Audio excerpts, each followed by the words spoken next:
Metro rail திட்டத்தை பொறுத்த வரைக்கும் மத்திய அரசாங்கம் டீட்டெயில்டு ப்ராஜெக்ட் ரிப்போர்ட் கேட்டாங்க. ஷார்ட் ப்ராஜெக்ட் ரிப்போர்ட் அனுப்பிச்சிட்டாங்க. டிபிஆருக்கு பொதுவாக எஸ்பிஆர் அனுப்பிச்சிட்டாங்க.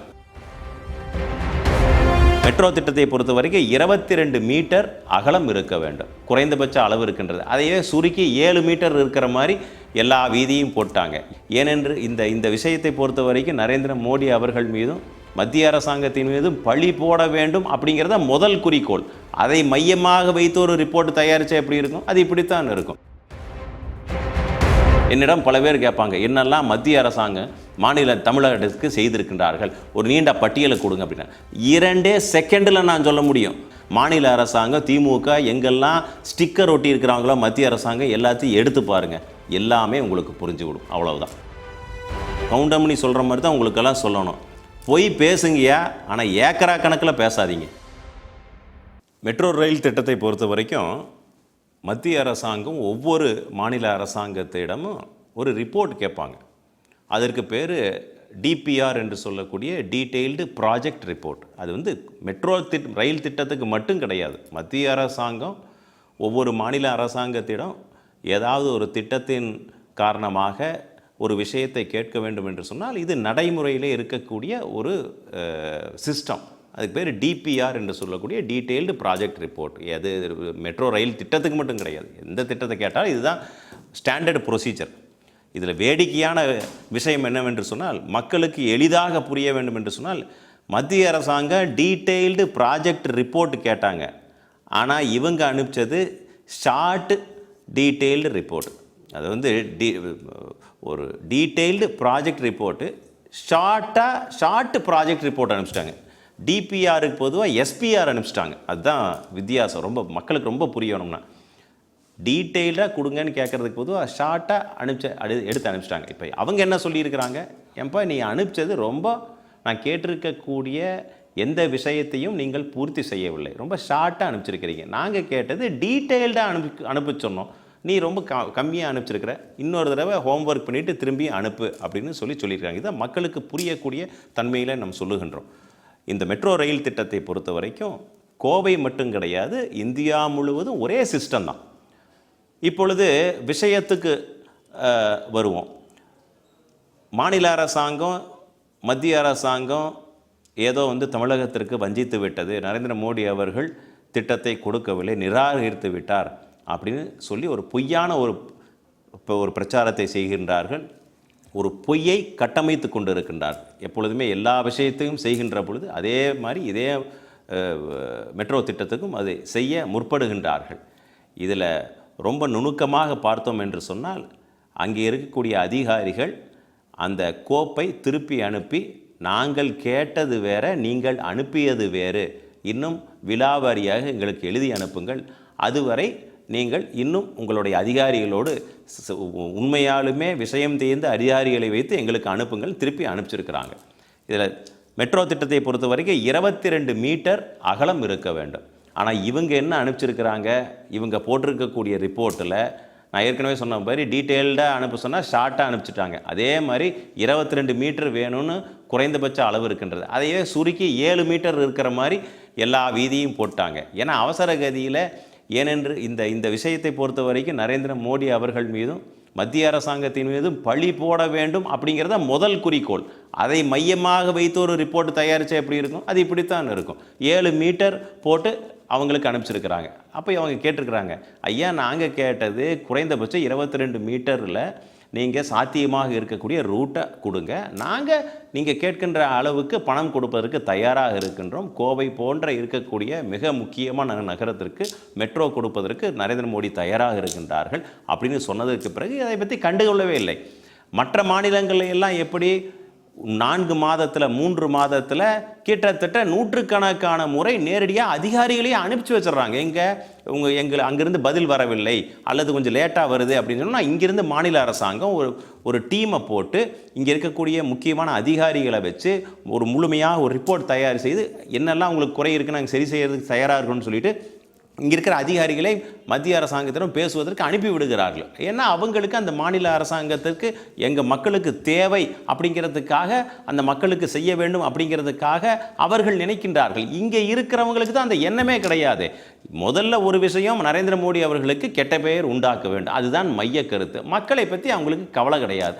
காசை கொடுத்து எலெக்ஷனில் எதை வேணாலும் சாதித்து விடலாம் அப்படின்னு நினைக்கிறாங்க. இந்த முறை அது நடக்காது. அதனால் இந்த மெட்ரோ திட்டத்தை பொறுத்த வரைக்கும் மிக தெளிவாக இருக்கின்றது. எந்த திட்டத்தையும் நிராகரிக்கவில்லை. சரி செய்து நாங்கள் கேட்டிருக்கக்கூடிய விஷயங்கள் நாங்கள் கொடுப்பதற்கு தயாராக இருக்கோம், சரி செய்து நீங்கள் திரும்பவும் அனுப்புங்கள் அப்படின்னு சொல்லி திரும்ப அனுப்பியிருக்கின்றார்கள். அதைத்தான் இன்றைக்கு மடை மாற்றி கரெக்டாக நரேந்திர மோடி அவர்கள் கோவைக்கு வருகின்ற பொழுது அன்னைக்கு பல்வேறு ஊடகங்கள் மூலமாக அதை இங்கே விவசாயிகளுக்கு 18,000 கோடி கோவையிலே வைத்து இந்தியா முழுக்க எல்லா விவசாயிகளுக்கும் அறிவித்திருக்காங்க. அதை போய் யாருக்கு சேர்ந்துடக்கூடாது, நல்ல திட்டங்கள் போய் சேர்ந்துடக்கூடாதுல, அதற்கு இந்த மாதிரி ஒரு பின்வாசல் வழியில் இதெல்லாம் இவர்கள் தடுக்கின்றார்கள் அப்படின்னு கொண்டு போய் சேர்த்திருக்கின்றார்கள். உங்களுக்கு இன்னும் புரிகின்ற வகையில் சொல்ல வேண்டும் என்று சொல்ல, என்னிடம் பல பேர் கேட்பாங்க, என்னெல்லாம் மத்திய அரசாங்கம் மாநில தமிழகத்துக்கு செய்திருக்கின்றார்கள், ஒரு நீண்ட பட்டியலை கொடுங்க அப்படின்னா. 2 செகண்டில் நான் சொல்ல முடியும். ஒட்டுமொத்தமாக மத்திய அரசாங்கம் தமிழகத்திற்கு கொடுக்கக்கூடிய திட்டம் 2 செகண்டில் சொல்ல முடியும். எப்படின்னா, மாநில அரசாங்கம் திமுக எங்கெல்லாம் ஸ்டிக்கர் ஒட்டி இருக்கிறாங்களோ மத்திய அரசாங்கம் எல்லாத்தையும் எடுத்து பாருங்கள், எல்லாமே உங்களுக்கு புரிஞ்சுவிடும். அவ்வளவுதான். குறைந்தபட்சம் அளவீடு அப்படிங்கிறது இருக்குது. அதே போல் கோவையை பொறுத்த வரைக்கும் எலிவேட்டட் காரிடார் தான் போட போகிறாங்க. சென்னையை பொறுத்த வரைக்கும் ஒரு 2 வித்தியாசம் கம்பேரிசன் சொல்கிறேன். எந்த அளவுக்கு இதில் குறைகள் இருக்கின்றது, எவ்வளவு மோசமாக ஒரு ரிப்போர்ட்டை அவர்கள் அனுப்பியிருக்கின்றார்கள் அப்படிங்கிறதுக்கு உதாரணம், சென்னையினுடைய ஜனத்தொகை February 25 வரைக்கும் ஒரு கணக்கெடுத்து அதில் கிட்டத்தட்ட 1 கோடி பேர் இருக்கின்றார்கள், அதிலே 4 லட்சம் பேர் தான் பயணிக்கின்றார்கள் அப்படின்னு ஒரு விஷயத்தை சொல்லி, கோவையில் தினசரி 6 லட்சம் பேர் பயணிக்கக்கூடிய தன்மை இருக்கின்றது அப்படின்னு சொல்லி முரண்பட்ட கருத்துக்களை அங்கே வைக்கின்றார்கள். அப்போ அவங்க என்ன சொல்கிறாங்க, ஏன்ப்பா 1 கோடி இருக்கக்கூடிய சென்னையில் 4 லட்சம் பேர் பயணிக்கிறாங்கன்னு நீங்கள் சொல்கிறீங்க, அதுவும் நாங்கள் சொல்ல, மாநில அரசாங்கம் ஒரு ரிப்போர்ட் கொடுக்குது. அப்புறம் அதுக்கு கம்பேர் பண்ணி கோயம்புத்தூரை பற்றி கேட்கின்ற பொழுது, கோயம்புத்தூரில் 20 to 25 லட்சம் அப்படிங்கிறது ஒரு கணக்கை வைத்துக்கொண்டு நீங்கள் இங்கே டெய்லியும் 6 லட்சம் பேர் பயணிப்பார்கள் அப்படின்னு சொல்லி எப்படி எந்த விதத்தில் ஒரு புள்ளி விவரத்தை கொடுக்குறீங்க? இதை கிளாரிஃபை பண்ணி கொடுங்க, எங்களுக்கு இதில் சந்தேகம் இருக்குது, இதில் கிளாரிஃபை பண்ணி திருப்பி எங்களுக்கு அனுப்புங்கன்னு சொன்னோம்னா அந்த கோப்பை தூக்கி குப்பையில் போட்டாங்க. எனக்கு ஒரு திட்டம் வேணும், தமிழக மக்களுக்கு நல்லது செய்ய வேண்டும் அப்படின்னு சொன்னோம்னா நான் தான் பறந்துட்டு போய் மத்திய அரசாங்கத்தை இடத்துல உட்காந்து, ஐயா இந்த என்ன கேட்டீங்க, இந்த கொஸ்டினுக்கு இதுதான் ஆன்சர், உங்களுக்கு வேறு என்ன குறைகள் இருக்குது, நான் சரி செஞ்சு கொண்டு கொடுத்து விடுகிறேன் அப்படின்னு கொண்டு கொடுக்கணும். இதே போலத்தான் PM ஸ்ரீ பள்ளி, இதே போலத்தான் நவோதய பள்ளி. நான் கேட்கின்றேன், என்னுடைய வீட்டுக்கு அருகாமையிலே ஒரு கார்ப்பரேஷன் பள்ளி இருக்கின்றது, மாநில அரசாங்கத்துடைய ஒரு பள்ளி இருக்கின்றது, அதிலே என்ன இலவசமாக வைக்கின்றார்களோ அதே மாதிரி தான் மத்திய அரசாங்கம் தலை சிறந்த ஆசிரியர்களை வைத்து ஒரு கட்டமைப்போடு முழுவதுமாக இலவசமாக கொடுக்கக்கூடிய ஒரு பள்ளியை கொடுக்கின்றோம் அப்படின்னு சொல்கிறாங்க.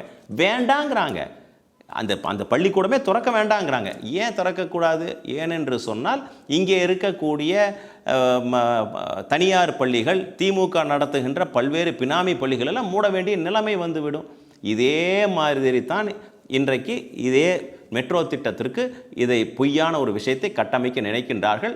பாரதிய ஜனதா கட்சி முழுமையாக இதை மக்களிடத்தில் கொண்டு போய் சேர்த்து, இதனுடைய உண்மைத்தன்மை இதுதான், இதிலே திருத்தம் செய்து அனுப்புங்கள் அப்படின்னு சொல்லியிருக்கக்கூடிய விஷயத்தை இவர்கள் திரித்து சொல்லுகின்றார்கள். இதுதான் விஷயம்.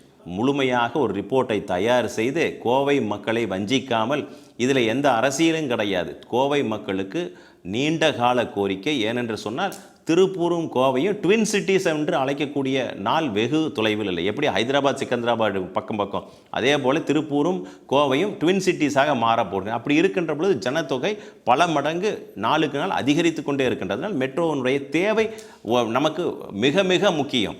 அதனாலே உடனடியாக மக்களுடைய மனநிலையை கருத்தில் கொண்டு, அவர்களுடைய நலனை கருத்தில் கொண்டு, எதிர்கால நலனை கருத்தில் கொண்டு, இதில் எந்த அரசியலும் செல்லாமல், கீழ்த்தரமான அரசியல் செய்யாமல், பொய்யை பேசாமல், இன்னும் உங்களுக்கு உரைநடையாக கோவை பாஷையில் நான் சொல்லணும்னா கவுண்டமணி சொன்ன பதில் தான், கவுண்டமணி சொல்கிற மாதிரி தான் உங்களுக்கெல்லாம் சொல்லணும்.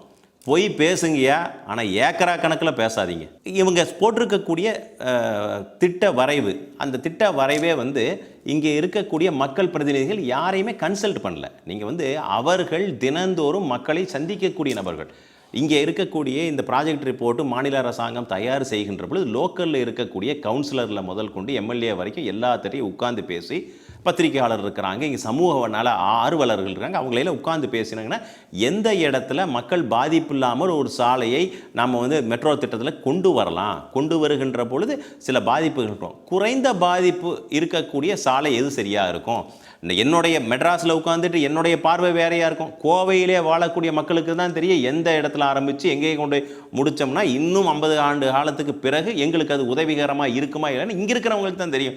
அப்போ இங்கே இருக்கக்கூடிய மக்களை வைத்து, இங்கே இருக்கக்கூடிய பிரதிநிதிகளை வைத்து, இங்கே இருக்கக்கூடிய சமூக ஆர்வலர்களை வைத்து, இங்கே பணியாற்றக்கூடிய பத்திரிகையாளர்கள், களத்தில் இருக்கக்கூடிய பத்திரிகையாளர்கள்லாம் ஒரு டீமை போட்டு நீங்கள் சஜஷன் சொல்லுங்கள், எந்த இடத்துல போட்டால் எப்படி வரணும், அதையெல்லாம் கலந்துக்கிட்டு நீங்கள் ஒரு அறிக்கை தயார் செய்து மத்திய அரசுக்கு அனுப்பலாம். பாருங்கள், எங்களுடைய டீமில் பத்திரிகையாளர்கிட்ட கேட்டோம், பொதுமக்கள் கிட்ட கேட்டோம், இதில் இருக்கக்கூடிய எக்ஸ்பர்ட் ரிட்டையர்டு இன்ஜினியர்ஸ் இருக்கிறாங்க, அவங்ககிட்ட எக்ஸ்பர்ட்டுகிட்ட கேட்டோம். குறைந்த பாதிப்பு வச்சு நாங்கள் இந்த திட்டத்தை நாங்கள் சேர்த்திருக்கின்றோம்.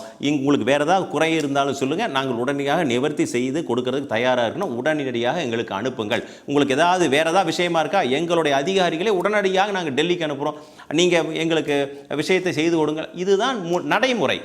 எனக்கு முதல்ல எண்ணம் இல்லை, இதில் கொண்டு வரணுன்னே எண்ணம் இல்லை. அதனால் அதுக்கு தகுந்த மாதிரி நான் ரிப்போர்ட்டை போட்டுட்டு படுத்து தூங்கிட்டோம்னா என்ன ஆகும்? இப்படித்தான் ஆகும். அதனால் இதில் முழுக்க திராவிட ஆளுகின்ற அரசாங்கத்தினுடைய அதிகாரிகளுடைய மெத்தன போக்கு, அலட்சிய போக்கு, அவர்கள் நடந்து கொண்ட விதம் அத்தனையுமே அவர்கள் மீது இருக்கக்கூடிய குறையை இன்றைக்கு கரெக்டாக எப்படி எல்லா மத்திய அரசாங்கத்துக்கு மேலேயும் மாநில அரசாங்கம் அவர்கள் கொண்டு வந்தது போல் ஸ்டிக்கரை ஒட்டுறாங்களோ அதே மாதிரி இன்றைக்கி மடைமாற்றி அவர்களுடைய செயலற்ற தன்மையை நம்ம பக்கம் திருப்பி ஏதோ நாங்கள் நிராகரித்து விட்டோம் அப்படின்னு சொல்லிக்கிறாங்க. இதில் எந்த நிராகரிப்பு அப்படிங்கிறது முழுக்க பொய். நீங்கள் வந்து நேரடியாக இவர்கள் செய்திருக்க குளறுபடிகளை சரி செய்ய வேண்டும் என்று சொன்னால் இனி நாங்களே வந்து நேரடியாக உங்களுக்கு என்னெல்லாம் தேவைகள் இருக்குன்றது சொல்லுங்கள், நாங்களே உங்களுக்கு என்னெல்லாம் இதில் வந்து டிபிஆர் தயார் செய்வதற்கு நாங்கள் என்னெல்லாம் உதவி செய்ய முடியுமோ நாங்கள் உங்களுக்கு உதவி செய்ய தயாராக இருக்கின்றோம். எப்படி வந்து இன்றைக்கி பல்வேறு என்ஜிஓக்கள் அரசாங்கம் அணுகி பல்வேறு என்ஜிஓக்கள் இடத்துல சில யோசனைகள் பெறுகின்றார்கள். உதாரணத்துக்கு நான் சொல்லுகின்றேன், நம்ம வந்து உதாரணத்துக்கு பல பாஜக ஆளுகின்ற மாநிலத்தில் டிவைடரில் என்ன செடிகளை வைத்தால், மரங்களை வைத்தால் நிழலும் கொடுக்கும், வேர்கள் சைடில் யாருக்கும் பாதிப்பாக இருக்காத வண்ணத்தில் மரங்களை கேட்டு பெறுகின்றார். அது யார் இடத்துல கேட்கின்றார்? அதிகாரிகள் இருக்கின்றார்கள். ஹார்டிகல்ச்சர், அக்ரிகல்ச்சரில் ஸ்டேட்டில் எல்லா அதிகாரிகள் இருக்கின்றாங்க. இருந்தாலும் கூட எக்ஸ்பர்ட் கிட்ட பக்கத்தில் கேட்டுக்கிறாங்க, தன்னார்வலர் கேட்டுக்கிறாங்க, என்ஜிஓட்ட கேட்குறாங்க. எந்த மரம் வைத்தால் நடுவில் வந்து கீழே வேர் வந்து பாதிக்காமல், ரோடுக்கு பாதிக்காமல் இருக்கக்கூடிய மரங்களை சொல்லுங்கன்னு கேட்குறாங்க. இதுதான் வந்து ஒரு முற்போக்காக நம்மளுக்கு எதிர்கால சந்ததியை வைத்து இந்த மண்ணுக்காகவும் மக்களுக்காகவும் செய்யக்கூடிய ஒரு விஷயம். எனக்குத்தான் எல்லாமே தெரியும், நான் போகிறது தான் பாதை சரி அப்படின்னு போனோம்னா இந்த மாதிரி கதியை தான் போகணும். அல்லது உங்களிடத்துல நல்ல அதிகாரிகள் இருக்கின்றார்களா, அவர்களை வைத்து முழுமையாக இந்த ரிப்போர்ட் தயார் செய்திருக்கலாம். நீங்கள் தயார் செய்த அந்த டிபிஆர் ரிப்போர்ட் என்று சொல்லக்கூடிய அந்த ரிப்போர்ட்டே சரியான அதிகாரிகளை வைத்து நீங்கள் செய்யவில்லை. ஏனென்று சொன்னால் உங்களுக்கு அக்கறை கிடையாது. உதாரணம், இன்னைக்கு வந்து ஒரே ஒரு உதாரணம் சொல்கிறேன். முதல்வர் ஸ்டாலின் அவர்களுக்கும் இங்கே இருக்கக்கூடிய அதிகாரிகளுக்கும் எந்த அளவுக்கு சிந்தனை ஒற்றுமை இல்லை அப்படிங்கிறதுக்கு ஒரே ஒரு உதாரணம் சொல்கிறேன், எளிய வகையிலே புரிகிற மாதிரி. மேம்பாலம் கட்டணும், ஜிடி நாயுடு பாலம் என்று பெயர் வைத்திருக்காங்க. அந்த மேம்பாலத்தை திறந்து வைத்தார்கள். 10.1 கிலோமீட்டர் அந்த நீளம், அவனாசி ரோட்டில் இருக்கக்கூடிய அந்த பாலம். அதை கொண்டு வந்து கீழே இறக்கி விட்டதுக்கு பிறகு கோல்டு வின்ஸ் அப்படிங்கிற பகுதியில் கொண்டு வந்து இறக்கியாச்சு. இறக்குனதுக்கு பிறகு முதல்வர் ஸ்டாலின் அவர்கள் வருகின்றார்கள். வந்ததற்கு பிறகு இந்த பாலம் இன்னும் 5 கிலோமீட்டர் நீட்டிப்பு செய்து நீலம்பூர் வரைக்கும் அவர்கள் அறிவிக்கின்றார்கள். அப்படின்னு சொன்னோம்னா எந்த அளவுக்கு நிர்வாக குளறுபடி. ரொம்ப சிம்பிள், பாலத்தை கீழே இறக்கியாச்சு. இறக்குனதுக்கப்புறம் இறக்குனதே முதல்வர் ஐயாவுக்கு தெரியல, அதிகாரிகளும் சொல்லலை. அந்த பாலம் இன்னும் 5 கிலோமீட்டருக்கு நீட்டிப்பு செய்யப்படும்னு ஒரு அறிவிப்பு கொடுக்கின்றார்கள் கோவை வந்துகின்ற பொழுது. அப்படின்னா எந்த அளவுக்கு புரிதல் இல்லை, அதிகாரிகள் சரியான விதத்தில் முதல்வரை நடத்தவில்லை அப்படிங்கிறது இந்த பாலம் சொல்லக்கூடிய செய்தி. இறக்குனதுக்கு பிறகு அப்புறம் சொல்கிறாங்க இன்னொரு பாலம் கட்டுவாங்க அப்படின்னு. முழுமையாக எந்த கோஆர்டினேஷனும் கிடையாது. இன்றைக்கி 10.1 கிலோமீட்டர் அந்த பாலம், அது ஆக்சுவலாக 16 கிலோமீட்டர் கொண்டு போய் சேர்த்துருந்தால் நேரடியாக நீலம்பூரில் கொண்டு போய் சேர்த்துருக்கலாம். அதே போல் இந்த கட்டு இருக்கக்கூடிய பாலம் இன்றைக்கும் முழுமையடையவில்லை.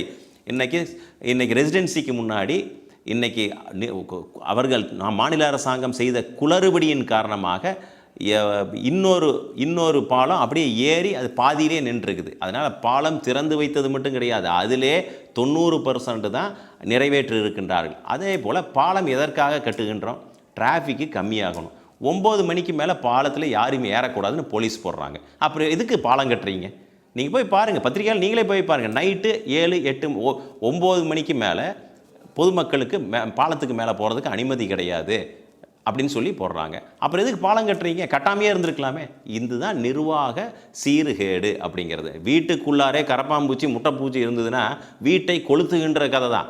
அதை ஒழிக்கிறதுக்கு என்ன வழியோ அதையே பார்க்கணும். இல்லை குடியிருக்கிறவங்க எல்லாருமே வீட்டை விட்டு காலி செய்து விடுங்கள் அப்படிங்கிற போக்கில் தான் இன்றைக்கு போய் கொண்டு இருக்கின்றார்கள்.